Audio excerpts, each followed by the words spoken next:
So welcome everybody to Cosplay Photography, getting into the hobby.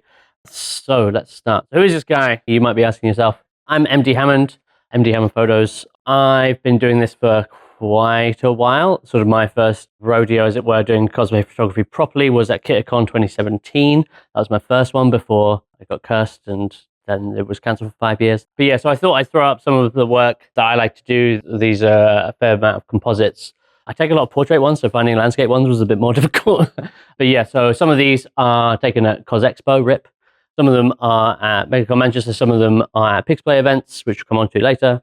Some of them are at Kitacon, and some of them are just in a garage. So there's places you can take photos everywhere, and I'll cover that as a bit. But yes, but mid-30s, that's me, and I've been doing this for long enough to know better. So what are we even talking about? I want to go through the experiences that I've had over the last sort of decade of cosplay photography, making sure you know how to get your start, which hopefully some of you have already dabbled if you're interested, or some of you are just interested in getting into it or learning about the process from the other side of the camera. I want to talk about capturing your vision and making sure that you can create the art that you want to create. And I want to talk about events and the wider community, and most importantly, safety. So I thought I'd throw this video up on the right hand side. This was sort of my end of year review video for 2025. So some of these are taken at like Camp Cosplay, some of them are taken at Manchester SunnyCon, etc. But yeah, so this is some facts about me. Photographer for 13 years, shooting cosplay for almost a decade, as I said, basically got into it around 2017. Self-taught, so that's the idiot side of me. I want to pick up a camera and just go, what the hell do I do? And lots of it through YouTube videos and stuff. So I haven't done any degree in photography. I didn't do an A-level or whatever. So if you're like, oh, I didn't do any of that, I'm not going to know how to do it, don't worry. Everybody gets into it different ways. I'm a cosplay group organizer. I may have mentioned Toon Titans. So that's something I set up a while ago in the Northeast where I'm based, to make sure that people could get together in groups. And we're now, I think, 120 members, cosplayers and photographers. And yeah, I've got experience with Comic-Cons, photo events, and private shoots. Those sort of include MegaCon, MCM, Kitacon, SecretCon, etc. So what's my background? So I got into photography, as I said, not by going into it through a traditional sense. I did it through studying film, which I did via studying animation at university. So I sort of came in at the backwards way round, learning about composition for film and then animation, and learning what works like posing to camera, and then sort of going behind that and working that way around. Study visual effects and compositing as part of that degree in animation. This is just taken on a hill by the NEC. The grass wasn't that dead, but it looks that dead outside right now. This was green originally. It was just like literally freshly mowed last year. I do photography for work, so I'm in marketing. I take pictures of shipping containers for a living. And yeah, Toon Titans established 2024 March, I think. So yeah, I've been doing it over 2 years. I think we've done 16, 17 events now, both in studios, on sites. We've done a beach one recently. We've got a beach one coming up. We're doing a hoop one that someone else is running tomorrow. Smoke and lasers. So we try and make sure that people have got opportunities to do more and more photos. So what this talk is not going to cover, sorry everybody who wants to know about these things, but hopefully there are a million more resources out there that are going to explain all these things better than I will. Don't want to talk about the exposure triangles, camera settings, composition rules and stuff. You can find all those things out. Kit you want to buy as well. I put some kit out and I'll come to that later, but I'm not going to say go and buy this brand or go and buy this thing instead of this thing, whatever. Again, go and look at reviews online. These things are definitely important. You should go and learn them. Don't listen to everything that I've said. Go and make sure that you expand your horizons. But yeah, so I'm not going to be talking about them here. So coming up, so this is what I'm actually going to talk about. So how to get your start, obviously, capturing your vision. That's working with your subjects and how that's important. Especially we're going to come on safety later on. Locations that you want to be in, again, whether that be studio, conventions, just out in a field somewhere.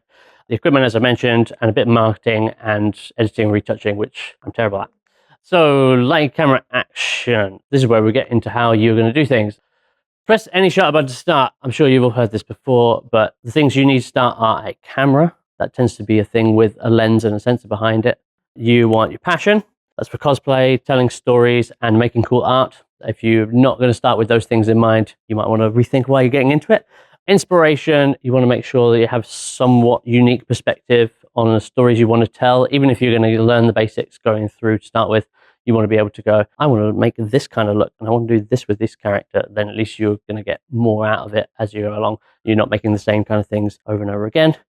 That's kind of about it. That's all you need to start. I don't want to discourage anybody by saying, oh, you need loads of kit to start. You can do it with a camera phone. So please don't get put off by saying, oh, I need to save up thousands of pounds to buy all the kit and then I'll start. It's not going to work like that. Do the saving while you're starting to get into it. So seeing the vision, this is the first important point of, what I want to communicate with you guys about getting into cosplay photography. The big part of that is it's all about communication.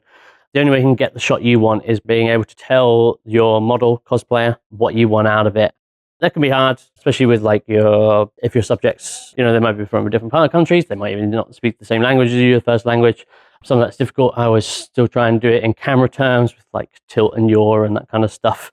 Trying to tilt your head rather than turn your head and things like that.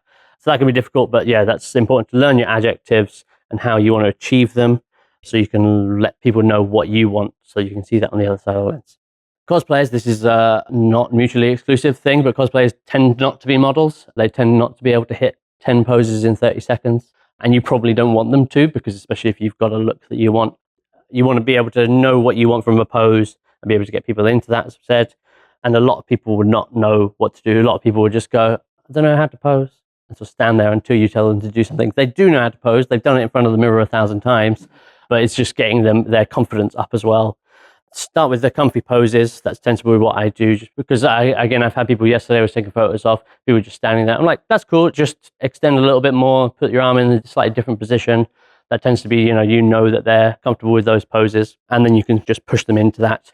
Tends to be good, especially if you're starting out, to be able to go, right, okay, let's make sure that everybody's comfortable in this. I can make sure that we get those shots that you're going to find work well for you. You look good on camera then. And then you can really push them and go, I want to do this wacky pose where you're hanging upside down from a lamppost or whatever. It depends how much the cosplayer is up for it. Next thing, images are 2D and people are 3D. That's sort of part and parcel with all this stuff. You're looking through either a viewfinder or on your screen, on your camera, and you're going to have one vision for you in 2D. If you've seen any of those lens comparison videos where you get the guys zoom in and they're the same size on things and their faces get much wider and stuff, once you add in arms and legs and stuff into that, you're going to have crazy poses. So people will be like, why do I have to do this weird jaunty pose? And be like, it's going to look good on camera. You got to trust the vision. I think part of that, again, loops back to being about the communication. Make sure that they're comfortable. And then you can, once you've taken some of those images, make sure that you're showing them to the cosplayer or your model and making sure that they then can see, yeah, I do understand what you did. Maybe I can do this instead, blah, blah, blah. And then it's a collaborative process as well. Last thing I want to touch on is learn your equipment. This is much harder when you're starting out, and it's just something that just comes from experience, especially because you might change bits of equipment as you go along. Learn what your lenses are going to do, learn what your lights are going to do, learn what camera settings are, because the less time you're wondering about going, I don't know where the button for that is, the less time your cosplayer is going to be standing there going, can we get some photos please now? Again, that's something you can do in your own time, but it will come from experience. Try not to jump straight into the deep end and go, I'm going to learn how to push all the buttons and then get there and go, I've forgotten half of the things that I learned. So photography, it's clues in the name. It's about the light. Lots of people work with natural light. Lots of people work with flash. Kind of depends how you're getting into it. Most people getting into the hobby are going to be able to go with natural light to start with. We've had a very bright, hot summer. So there's been lots of natural light going around, especially even if you just find some shade, there's still loads of light around. And if you go inside, you've got loads of windows and things like that. You want big windows. So again, that's something that I don't want to talk too much about, but definitely go and learn about different types of light sources and things. But flashes do provide potential. They will help you provide light sources where there aren't any, but it's just what you do with it and where you put the lights. Obviously, I wanted to make sure it was quite hard lighting on her because got all these, I think it was like 8,000 rhinestones or something. Again, subjects like that, where you want to be able to learn about your light, what kind of types of light there are, and be able to stick the light where you want it is very important. Also, then you can control what you don't see. We're talking about shadows, fills, etc. Again, it's very good and useful for deleting backgrounds sometimes, just by having so much light that you put on the subject, you can't see anything else behind you. Next point down there is get in camera. So many people talk about practical over fix it in post and stuff in terms of visual effects, but it's a good rule of thumb is try and get the look that you're going for in camera. Don't go click, deal with it later. Try and make sure that you put the lights where you want them to be, because you'll only get back onto the edit desk and go, if only I'd done this or only I'd done that. So take the extra 5 minutes, try and make sure that you get what you want, the vision again. It's much harder when you show someone the back of your camera and go, it'll look fine later on when I've done hours of work to it. I'm guilty of that, but it's one of those where it's always better to sort of illustrate what you're going for to start with on the day. But RAW is your friend. Hopefully people know what RAW is, but RAW file types on cameras, they'll let you push your exposure stops way wider than if you were shooting on JPEG or something like that. Most DSLRs, SLRs, etc. will do that. That allows you to go, I want to fix the shadows and fix the highlights and pull the whites down and that kind of stuff. You get a lot more data to manipulate when you've got that. You can save darks, you can pull out sort of highlights that you want to do and make sure that you can fix it later on. So subject to shoot, that's what you want to learn about. You want to make sure that you can get those cosplayers that you want and put them how you want them to do and get the photos that you want. So key points for finding subjects: find your passion. Again, a lot of what I shoot tends to be the things that I'm passionate about. I find, again, if I try and shoot everything and anything under the sun, I'll get back later to editing and I'm like, I don't really care about this. So I don't want to put the effort in, but I don't want to put less effort into everybody else, etc. So I find it's good rule of thumb to try and make sure that you shoot what you want to shoot and get the characters that you want to have work with, because as well, it's going to help you with your posing and your lighting and that kind of stuff, because if you know those types of characters, if it's a very dramatic character, it's a very soft character, you know, you might be well into shooting princesses versus superheroes, that kind of thing. Those are going to want very different looks, probably not going to want to use the same lighting setup and scenario for all of those different characters. So find that, and then you can learn more and more about how you would work that into your lighting scenario and how you would make the best photos that you can for that. Match subjects to your location. That tends to be what I try and do. I'm not a big fan of a grey wall or an MCM tree. Yeah, I find it's best to try and match subject to your location.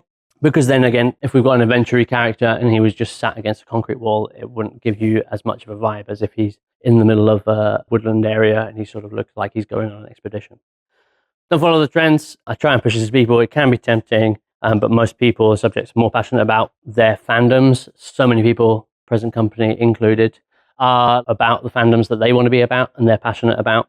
So embrace that. If you've got weird and wacky fandoms, concentrate on getting the stuff from them as well. So you'll be able to get more out of the photos that you want by not going down trend rabbit holes. Get diverse. Shoot what's cool. Kind of is what it says on the tin. Please do try and shoot different races, fandoms, and that kind of stuff. Find a feel for what you're doing. It can be very easy, especially if you just have a group of friends and you just shoot with them. And it's the same 4 people in your portfolio over and over and over again in different costumes. You're also going to then find a way that they work, and you're going to get into a rut of how you work. I mean, I describe working with cosplayers, hopefully no offense is taken, is a lot like working in a public service job, because you will find people from every walk of life, every different experience. Somebody who turns up is going to want to be treated one way versus another person. So it's always good to work with different types of people, different kinds of people from different locations all over the place.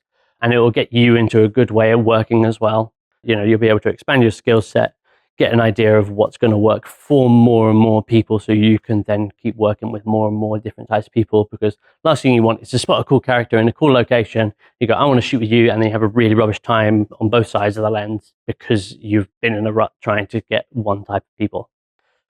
So locations for photos. Anywhere is a good one. So on the left here, we've got Leisure Park. Spoiler, she's not actually standing on water. So that's a park around St. James's Park in Newcastle City Centre. Centre, we've got Ahsoka in a car park, just an underground car park. And on the right, this was a Star Wars themed bar that has unfortunately just closed. So you can find these places all over. Again, matching the character to the location always helps bring out the best what you can do. Conventions. So conventions is another one. On the right, this is taken at MCM Birmingham last year. Is just a black backdrop that they had. I hate con hall photos, but that's in a con hall just with a black background. This is a Gateshead International Stadium in the middle. So that was a convention that was hosted there, a little local one.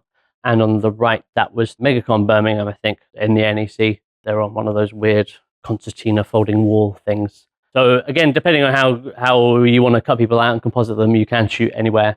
But yeah, conventions, they can be a good thing and a bad thing, again, depending on how you get the locations for them. I would definitely make sure that you go to ones that you haven't been before and get a good selection of them so you make friends along the way. It sounds very cheesy, but make sure you go and do that and enjoy them as well, because you want to make sure that you experience the con, because people on the other side of your lens are going to be able to get that experience as well. So having the same experience and knowing where they like to be and where they want to shoot and that kind of stuff If you go to like MCM London as a layman and go, oh, I'm just going to go up and down the halls, because I've done that before I started doing cosplay photography. I went in and was like, where are all the cosplayers? Oh, they're all hanging out outside under the trees where you can't see them. If you don't know that's where they are, then it's very difficult to try and go and find them, especially if you haven't met people and you can't message them on Instagram, etc. Don't go to them alone. Try and make them an experience. It can be very lonely when you're there with 50,000 other people. So yeah, please make sure you go and make it a group experience for you. It'd be better even if you just meet up for lunch in the middle. You might be going off doing shooting all the time. Make sure you meet up with them. And then you can sort of have a choice. It sort of applies to all locations, but especially your conventions. People tend to either set up camp or go mobile. I'm a mobile shooter. I like to run and gun stuff. I use a lot of kit that can easily be packed away and run to another location and do something there. Whereas some people like to go, I'm going to be here for the next hour and a half. That tends to be like if you want to shoot a lot of different people. If you've got a cool location, want to lock it down, some people do that as well. So that will influence the kit choices that you make. So just think about that, how you want to shoot. Next one, public or private. So we talked about conventions. We talked about, in general, more public spaces. This is more like hiring and that kind of thing of space, going directly on location. This is a woodland area on the right, near to my house. But we went down there because of the type of trees. But I looked up and there was like, these are specifically the type of trees that they have in the video game. So I'll go and wander over there. And they're all just very tall trees. There's not a lot of like low branches and stuff. So it just looks like there's a lot of like tree trunks in the background, which is good. In the center, it's Golf Fang. If anybody has been to that, it's a crazy golf chain. So that's a Pixplay event that's up in, I think it's Glasgow. But that was shot up there. Again, that was hired out for us in the morning before everything else sort of opened up. And on the left, it's the same car park as I mentioned before. So we didn't have to hire that out. But again, that's a public space. But making that sort of an arranged shoot, being able to go along and go, right, okay, we're going to turn up this time, blah, blah, blah. Just, I think it was about 45 minutes before the car park closed on a Sunday. So it was like 5 cars in the whole place. And we could just basically have it to ourselves. Most annoying thing was that the lights were all on sensors. So you had to run up and down the car park for every 5 minutes to try and make sure the lights would come back on. But yeah. The last one I want to talk about for locations is community aspect of it. As I said, I run Toon Titans photo shoots in the Northeast. You know, you'll be surprised. I've gone to MCMs and Megacons and met people and go, where are you based? Oh, I've met someone who's literally like 3 miles away from me. So finding community around your local space, probably very easy if you're in a city and less easy if you're out in a rural area. But I started as a Facebook group and then on a Discord, Instagram page, etc. Just trying to grow that sort of thing. And then you've always got people who want to shoot and want to shoot together, and you can add in more people and you can get advice and that kind of stuff. So as I said, we've tried to make that thing work for us, and it's about 100 people now. But these are all taken at our Toon Titans events. That was Smoke and Lasers on the left. The middle was just a beginner's event, so it's designed for people to turn up who've never been in a studio before. And this was the beach shoot last year on the right. As I mentioned, community, if you haven't got one that you can join in your local area, go ahead and create it. A lot of people maybe not have that confidence, especially if you're starting out. I keep talking about how small in reality the cosplay community is. People think there's loads and loads of thousands of people, but actually I feel like there's probably about 2, maybe 3 degrees of separation between like everybody in the community. I feel like it'd be very hard for you to not know someone who knows the biggest person on Instagram or whatever. So yes, you'll be surprised at figuring out how many people are in your local community, and then you can be able to set that up. I set it up in Newcastle, which is the local city to me, for Toon Titans. That's where the name comes from, because Newcastle, if you know, is affectionately known as the Toon. Pixplay in the centre is another community. It was set up, I think we were set up within 3 months of each other.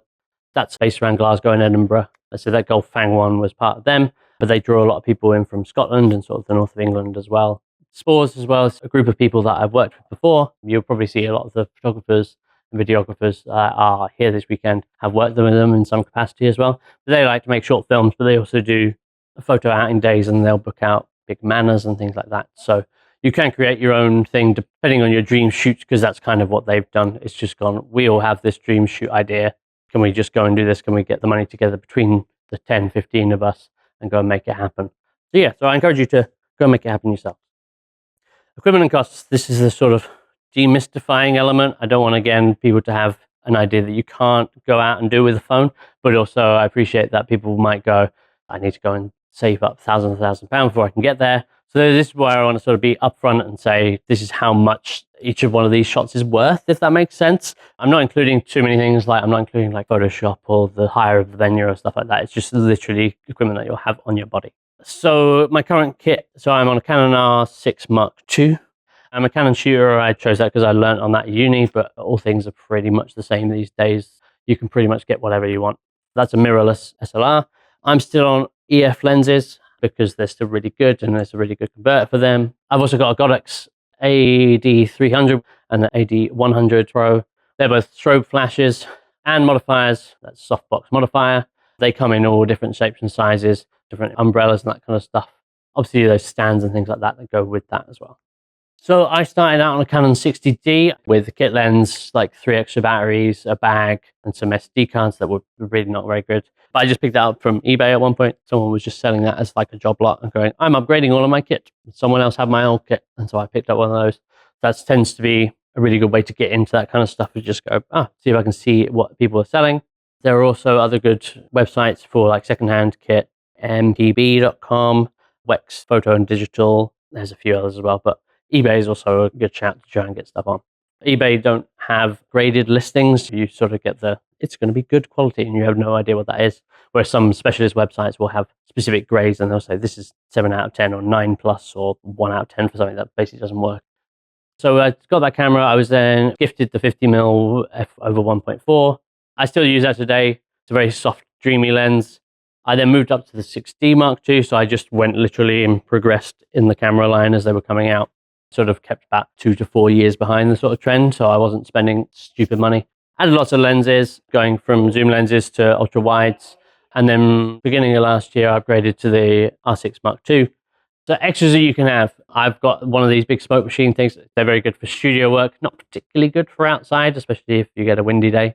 But they're very good at enhancing backgrounds and stuff. Color gels as well, so go with the modifiers, stick them on flashes and then you have punches of color in there, reds, blues, purples, etc., etc. Reflectors are another good one if you want to shoot natural light. Best things for you to add to your kit, especially if you can get like a multi-sided one, white cover and that kind of stuff. They're fairly cheap, but they'll do a lot of help if you've got a nice sunny day and you've just got light streaming down from on high. Reflectors really good at getting that light back on the face and filling in those shadows. And backdrops and backgrounds. I've got a couple of these now. So yeah, so these are all things that you can add as you're going along. So studios is another one. So if you're hiring a studio, please be aware that they can vary massively. They'll have something called wet hire and dry hire. You don't have to necessarily know what those are, but wet hire tends to be, they come with a bunch of kit, which can be a good or bad thing because you can go in there and go, I'm really overwhelmed because there is loads and loads of stuff there that I don't know how to use. So that's why you need some time to get your bearings. A lot of them will offer like starter sessions so you can go in, or they'll offer help from an assistant in the studio. It's usually like 30 quid where I am for someone to come in for the first hour and go, here's how you set up everything, here's how you change settings, blah, blah, blah, blah. And yeah, don't be afraid to supplement stuff with your own stuff. This one on the right-hand side, that's another one of my modifiers that I've used, and the flash as well, because they're sort of one big setup, but then I'd be able to do a dual setup there. But also if you find that they've got a kit list that you're like, oh, I wish they had this. Oh, I've got that. So I'll just take stuff along, especially like gels or something like that. I tend to use my flashes in studio as well because they've got something called high-speed sync, which allows me to take very fast photos, especially if people are jumping in their air or they're flying their hair around and that kind of stuff. A lot of studio flashes tend to be slow, in inverted commas, which means you're not going to be able to catch that fine detail of hair flying around and that kind of stuff. So yeah, don't be afraid to take your own stuff along to get the stuff that you want, because at the end of the day, that's what's important. So cost of the shot. This is one of my friends, Elliot. This was shot at Kitacon. So this is again my starting camera, probably nearly 400 quid, and the gifted lens. So that didn't really cost me anything. Natural light is free. So other than coming to the con and that kind of stuff, this cost me about 400 quid to get that. Obviously, I'm not expecting everybody to take one shot per camera that they buy, but that's kind of thing. If you were getting into it and you wanted that, that's kind of what it cost me to get that shot. We'll go up from there. So this was taken at Cos Expo, but that was a photocon down in Reading University. But yeah, so that ran for very years, and I went to the last one. She's standing on a park bench with trees behind her, so I've obviously done a lot of cutting out and glow effects and whatever. But to get this, yeah, I was then on my next camera, which I spent nearly 900 quid on. These are not humble brags, by the way. This is, again, years between stuff, saving up. This is my hobby money. I'm sure this is a tiny amount compared to what some people pay for cosplayers over a year. So, but yeah, so then I'd upgraded my lens as well. to a nice fancy zoom lens. You know, it was the most expensive bit of kit that I'd bought at the time. I think that was secondhand. Secondhand lenses are sort of like cars in their depreciation rate. As soon as they're secondhand, you get about a third off. So that's why I definitely recommend people to get secondhand stuff, because it tends to be just as good. And Flashes and Modifiers is shot with, well, it was a fill with that Diddy flash over there. So that was 280 quid in total to add that in. And then the PD strap system, let's say it's expensive, but it's made out of seatbelt material. I think it's rated for like £200. You could hang upside down off of it if you wanted to. Again, that costs about £2.5 to sort of get that sort of set up for getting that picture. And this one, again, is sort of a simpler shot because I've not done a million things to it. This is where I upgraded to the kit that I'm on now. This is again in a studio, so I'm not really including that cost here, but a lot of these things are the same. I've sort of added again another flash, big flash. So I've got one flash almost directly behind camera here, which is creating this nice eye light that you can see. That's what the white light is, and the blue light on the side is a secondary flash with the modifier on it. So then I'm pushing £4,000 to get that. So hopefully that's demystified things a little bit. And like, if you want to get that sort of setup, that's kind of the money you're going to spend. But yeah, I just wanted to put that out there as a big thing to like make sure that you know, like, that's what you could get up to, but don't try and spend all of that money at once. It's not a good idea.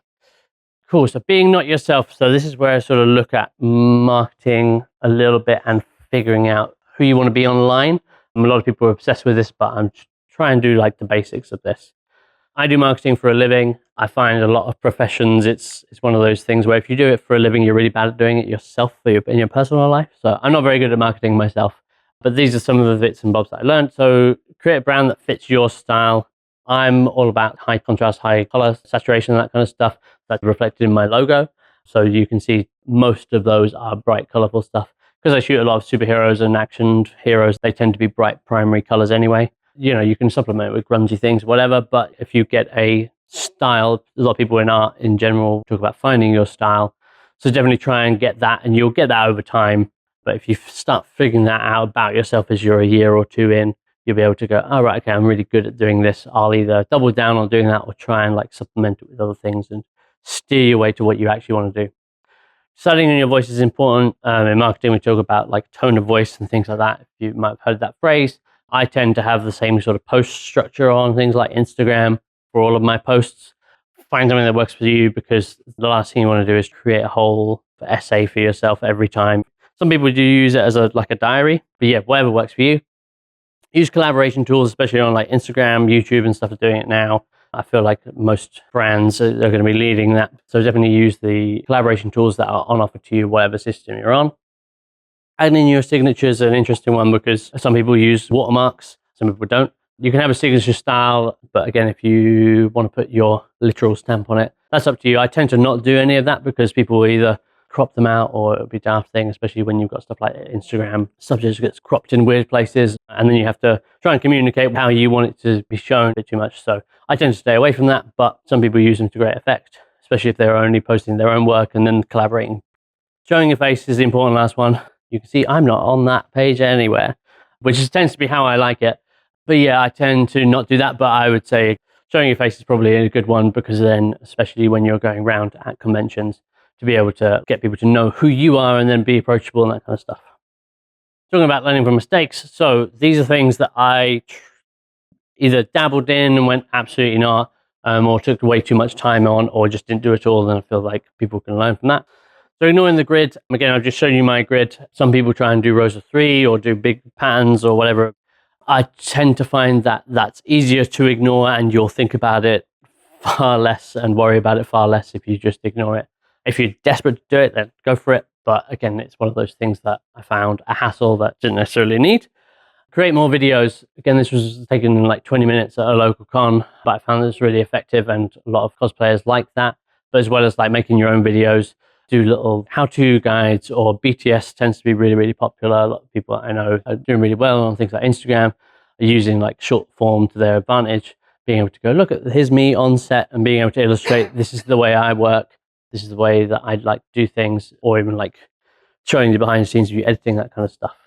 Focus on your passions. Again, I mentioned that a lot earlier on, but definitely make sure that you get to know what you want to do and focus on it. You know, once you've dabbled in everything and figure out what you want to do, don't try and shoot everything and anything. Try and make sure that you know what you want to do and get the most out of it.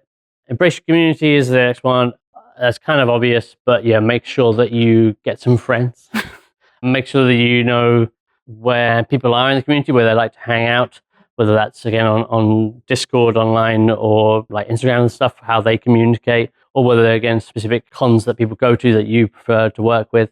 So definitely make sure to get along to those and embrace that community. Get around easy is an interesting one because I don't have a driver's license.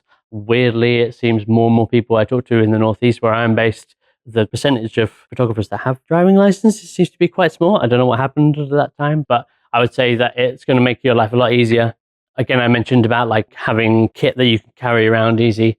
Please don't weigh yourself down. It's not always a good idea. So figure out how you want to do that and make sure that you know each bit of the kit that you're adding is going to add some literal weight to what you're doing. And say no. Sounds easy, but it's more difficult than it seems, especially when you get into it and you get on a roll. It's easy to take everything on and get bogged down. There's a hard lesson that I'm trying to learn because backlogs exist and it's really difficult to get out of those once you're in them. So the more you can say no and embrace more of your passions to be able to go, actually, I would rather do this than this, etc., etc. There are much nicer ways to say no than you think. But yeah, make sure that you're doing what you want to do and make sure that people are let down gently. So editing and retouching is something that I work on a lot on. This was shot outside the NEC. Unfortunately, I don't have a pyrotechnics budget. But yeah, this is a thing that I didn't really include last time, but I've done a lot on it and it tends to be a big part of the workflow that I didn't want to miss out from people, especially who have got started already and are into that kind of stuff and wanting to get into a bit more of that. So picking your shots, weirdly, I get a lot of starting photographers going, oh, do I have to send out or edit or do previews of every single shot that I take? No, do not do that. That way madness lies. If you take 50 shots, because you might be snap, snap, snap, just pick the ones that you're comfortable with editing or thinking about editing. Either send those off and then get the best 5 back that you're comfortable with editing. Try and figure out a number for yourself that's a good one to be able to get down and edit just the ones that you think are the best ones and also the ones that might get shared a bit more. Contact sheets. If people don't know what a contact sheet is, that's essentially you line up the photo options that you like and go tick whichever 5 you want on a contact sheet. That tends to be used a lot in like production methods and stuff in creative industries. So you can do that. You could also just send all your photos on like Google Drive and a protected thing so you can't download them or whatever and just go give me the numbers on a sheet. Whatever way works for you. But yeah, it's something to consider. For the longest time, I've not really done that unless people are super passionate about seeing all of them. I tend to just pick the 5 that I think are the best and then send those out. And then people are usually happy with them. But it just depends on how you want to work and what communication methods you and your cosplayer have agreed to. Make sure you get groups and solos. So if you're working with groups, make sure you can get some of those and then see if they want individuals as well. Just because it's going to save you time and hassle, but also they're going to get more things to post and that kind of stuff. The last point there is a weird one, I guess. It's hard to explain, but some people want photos, some people want pictures. Not to sound super pretentious, but a lot of people will go, I just want someone to take a picture essentially on my phone or anything with a sensor and go, I just want a picture of me in cosplay. That's done fine. A lot of people want that and that's fine. That's what they want to post. Go for it. When I talk about like photos versus pictures, photos, I'm like, that's something that you've done a whole processing to. You've done the light manipulation. You've put the camera where you wanted. So consider what people want to do and figure out the communication behind that because you don't want to spend loads of time on something that someone's not too bothered about. Retouching the bags layer. So I've thrown up on the right-hand side some basic retouching that I've done. First point in that is sort of like drama or flatter is the same kind of thing with your lighting. Whether you want to add drama or flatter your subject, that's something you can communicate again with your subject, what they want to do, how they want to look.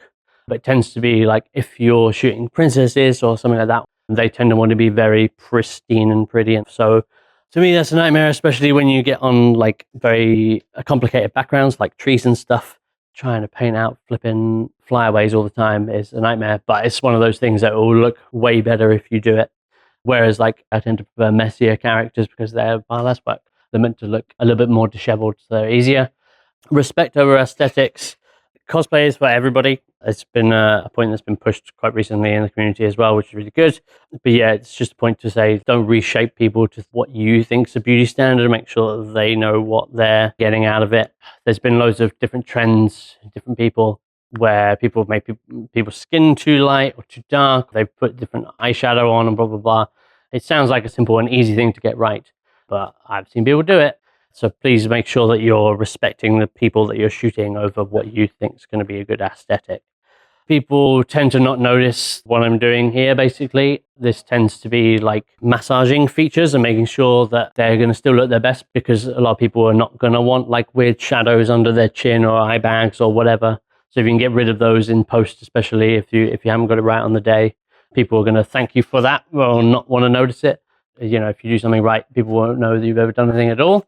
So you want to make sure that they're looking their best, and, you know, double chins and that kind of stuff. Nobody wants those. But overall, respect is the name of the game there.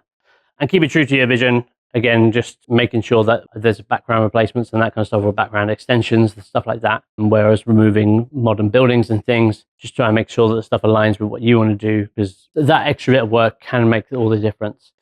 The title there, the bags layer, that tends to be what I label everything in Photoshop. Label your layers, people. Do you know what you're coming back to? But the bags layer is what I call when I paint out people's under eyes, because about 95% of the photos I will do that on. People do appreciate that flattering aspect of just add a little bit more light. Take what you can, give something back. And this is a lesson that I'm sort of learning the hard way as well. Yeah, this is about delivering your work and making sure that you can get something for yourself, but making sure that the cosplayers get their stuff as well. On delivering your work, we're going to talk about the needs and the deadlines up front. So see what the cosplayers are wanting, how quickly they want their cosplay back. There's no point in doing a shoot a week before Valentine's Day and they want to post it on Valentine's Day, and you know that it's going to take you 3 weeks to do it. So please make sure that you're upfront about where things are going to be. That sort of ties in part and parcel with working to your timescales. If you've got loads of work, or you work shifts or over hours or stuff, or you know big deadlines coming up for that, if you're a hobbyist, make sure that you're making time for yourself, and make sure that the people that you're working with know those things coming up. Give those honest answers. Don't try and hide that and go, oh, I'll give them half answers or whatever. I find it's most people are accepting, if you're like, it's going to be 3 months, 6 months, a year, blah, blah, blah, to get those pictures back. Most people are like, cool, at least I know now. I'm not going to chase you as soon as you get home after con and go, have you got the pictures? Have you got the pictures? Have you got the pictures? You know, let them know that that's going to be the time scale. Again, most people that I work with will just go, yeah, that's fine, whatever. Or they'll say, oh no, I really wanted to post it for this. Can you do that? Yes, no. Have that discussion is basically what I'm saying. All of that sort of comes under don't overpromise and underdeliver, because you want to make sure that they will get the best work, and, you know, their working relationship with you is going to be better if you can deliver them good photos in the time scales, etc., that you want. Safety. So it's annoyingly exactly the same as how I started this section of my talk 2 years ago. We've had too many incidents with photographers, cosplayers. If you're new to the community, maybe you won't know too much about that. But too often is people coming around and there's a concern or an issue or an incident that arises. Do not be the cause of those things. That's the last thing I want. I want to make sure that, you know and respect the cosplayers that you're working with. That's the main thing. It's, again, very simple and easy thing, but some people don't learn it. No means no. Cosplay is not consent. Please make sure you get that drilled into your head, and make sure the people around you know that. Communicate with, again, your cosplayers. It's so important. Protect your subjects. Make sure they feel safe when you're shooting. That can be as easy as going, bring your friend along to this dark alleyway that I've invited you to go down and shoot in. You know, you don't want to be the person that they talk about on social media afterwards just because you did the thing. Rumors have a way of snowballing uphill very quickly. If you do everything right first time, you're not going to have any worries down the line. If only good things are said about your name, that's the best outcome, really. Respecting your subjects as well, because there's a slight difference between protecting your subjects and respecting your subjects. So protecting them is like making sure that they feel safe. Don't do silly things that I've heard horror stories about. Oh, can you just lie on the ground? Oh, but there's some broken glass there. It'll be fine. Don't worry about it. Like, that's not the side of the thing you want people to be doing. But yeah, respecting them, making sure that they feel heard. Don't make them fodder for your camera for the sake of their safety. They want to come out of it going, that was a good shooting experience with you. They'll be able to shoot with you again and recommend you to other people. That's what you want out at the end of the day. The main rule, I guess, is the same as Kitacons, is don't be a dick. Fairly simple, but again, it's one of those things that people need to get in their brains a lot of the time. So yeah, just please make sure that gets across. On that sort of note, learn shooting etiquette. This is something where I've done in my group shoots recently. I've worked with a fair few people that have had sort of different shooting experiences, and then we've all done a group shoot together, and then lots of people have gone, I wasn't expecting people to work that way or do that thing, or that's pretty much a no-no. So please go scan that QR code. It's a document of shooting etiquette, things to do, not to do. If you've heard terms like sniping, that kind of stuff, it sort of covers those things. And again, if you've not heard of that term, that's almost more important that you go and scan that and learn about those kind of things. So that's why I shared out to all the photographers in our group. So I thought I'd share that with you, and feel free to save it on your phone. That is not a be all and end all by any means. That's just sort of basics of what I would expect from anybody that I was watching shoot. So that kind of brings me to the end, everybody. Thank you so much. Hopefully that's not too a crazy sad point to end on, but I just want to make sure that that's definitely, gets into people's heads. Thank you so much all for listening. I hope you got a lot out of that. Last slide I want to end on. This is me if you want to get in touch with me, and whether you like any of what the cosplayers have done, these are all of them on the screen. Thanks so much, guys.